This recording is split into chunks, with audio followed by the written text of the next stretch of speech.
এখানের চাঁদাটা ভাড়া হিসেবে তোলে সবাই। ভাড়া হিসাবে ভাড়া হিসেবে তোলে। দোকান ছিল সে করেনি, সে যদি ভাড়া দিয়ে দিচ্ছে তাহলে সে ভাড়া পাইছে।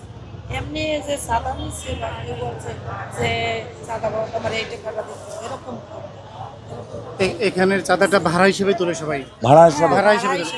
এরা ভাড়া দেয়, এরা কয়েকজনে মিলে নেয়, এটাই। মানে যদি কেউ দোকান হ্যাঁ। ছিল সে যদি না চালায় তাহলে যদি ভাড়া দিচ্ছে তাহলে ওইটা ভাড়া নিচ্ছে। জায়গা সরকারি কয়েকজন লোক এদের কাছ থেকে ভাড়া তোলে।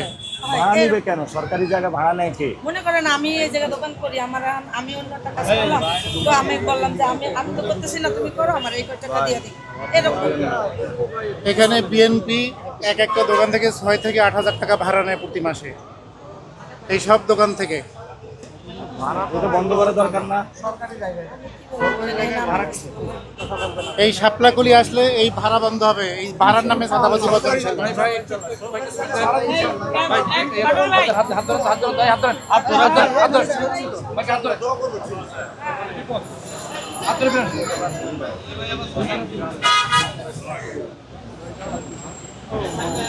একা কি করতে নিয়ে আসছে সকালবেলা?